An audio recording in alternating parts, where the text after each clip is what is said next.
Ya. Itu hanya boleh naik 10.000. Ya. Hanya boleh naik 10.000.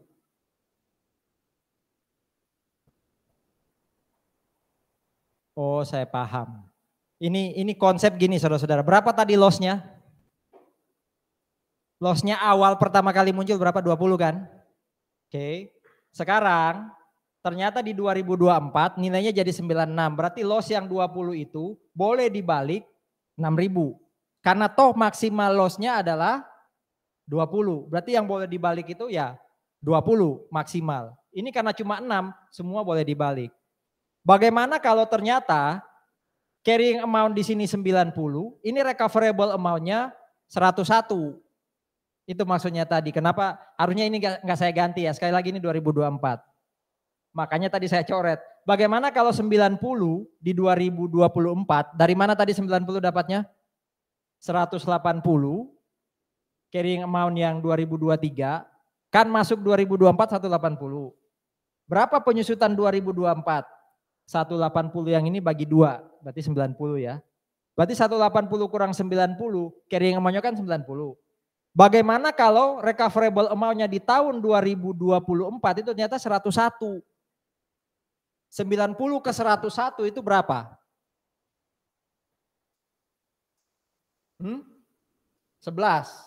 Ya kan? Itu 11, maka yang boleh diakui totalnya adalah hanya boleh 10. Kenapa? Karena gini loh. Kalau tidak ada impairment, nilai buku kita kan 100 akhir 2024. Betul? Iya enggak? Ini kan kondisi kalau enggak ada impairment. Dari mana dapat 100? Nilai cost-nya 300. Kurangi penyusutan pertama 100 berarti ini 200. Kurangi penyusutan lagi tahun 2024 100 berarti nilai bukunya 100. Betul? Ini kalau nggak ada impairment. Tapi di sini, supaya tidak bingung sekali lagi, sorry tadi. Harusnya ini 2024 tetap. Kalau di sini saya buat jadi 101. Jadi ini soal yang sama sebenarnya 2024 tapi saya ganti angkanya. Kalau itu saya rubah jadi 101, ini kan lebih tinggi daripada carrying amount kalau tidak ada impairment. Maksudnya apa? Kalaupun nanti mau direcover, maksimal yang boleh direcover itu 100. Nah 90 ke 100 itu kan selisihnya berapa? Cuma 10. Itu loh maksudnya. Gitu ya. Jadi nggak boleh nilainya tahun depan masuk 2025 nilainya harus 100. Nggak boleh 101. Kok 96 boleh?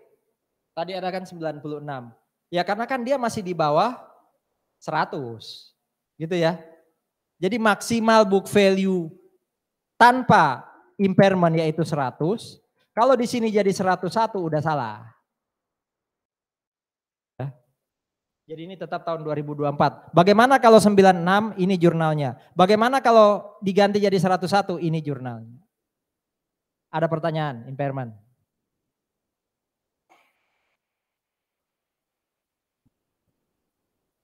Bagaimana kalau tetap 2024 tapi saya ganti ini jadi 99? Bukan 96, bukan 101 tapi 99. Berarti jurnalnya gimana? Sama kayak ini tapi berapa? 9.000. Kan masih boleh 99. Masih di bawah 100 kan? Termasuk kalau ini jadi 100 juga masih boleh kan? Tapi kalau sudah di atas 100 nggak boleh. Berarti maksimal tetap 100 nilai bukunya. Itu loh maksudnya.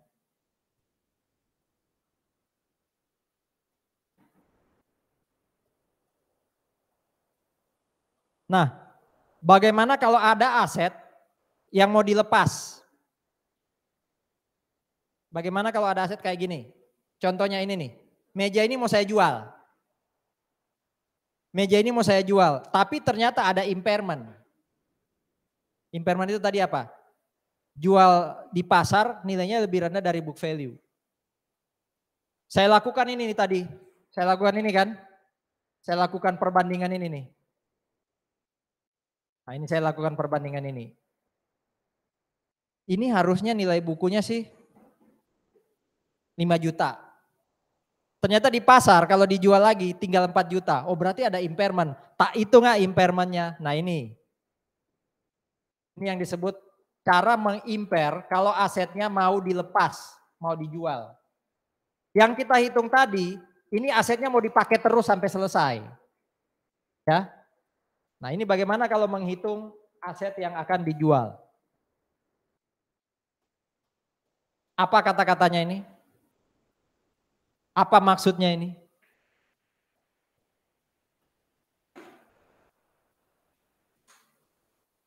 Apa maksud slide ini? Saya ulangi ya. Yang tadi kita hitung termasuk sampai di sini itu asetnya mau dipakai sampai akhir useful life.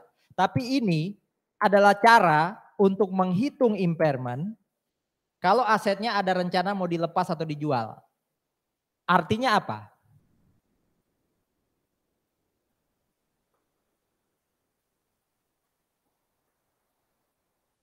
Artinya kita nggak perlu lagi pakai kotak-kotak tadi itu loh, membandingkan carrying amount dengan recoverable amount. Di mana recoverable amount itu adalah nilai tertinggi antara NRV atau apa tadi? Value in use. Nggak perlu pakai itu. Cukup lihat apa?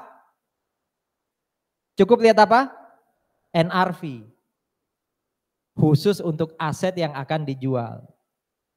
Dan ke depan tidak perlu di apa? Depresiasi. Jadi pelaporannya pakai NRV. Nah ini anunya apa? Summary-nya. Kalau recoverable amount, ya, kalau recoverable amount lebih rendah daripada carrying amount, pertanyaannya kan ya, apakah recoverable amount lebih rendah dari carrying amount? Tidak, berarti tidak ada impairment. Recoverable amount-nya itu 100, carrying amount-nya 90, berarti kan lebih tinggi kan, tidak ada impairment. Bagaimana kalau ternyata recoverable amount-nya 90, carrying amount-nya 100, oh berarti kan lebih rendah, yes. Impairment-nya gimana cara hitungnya? Kalau asetnya tetap mau digunakan sampai selesai, itu cara yang tadi ya, pakai perbandingan carrying amount dan recoverable. Tapi kalau mau dijual gimana? Nah kalau mau dijual pakai ini nih, lower of cost or NRV, dan tidak ada penyusutan. Kalau NRV-nya lebih rendah, jadi recoverable amount-nya untuk yang kanan ini tidak perlu pakai value in use, cukup pakai NRV. Dan kita break dulu ya. 10 menit ya. Berarti 6.20 kita mulai lagi.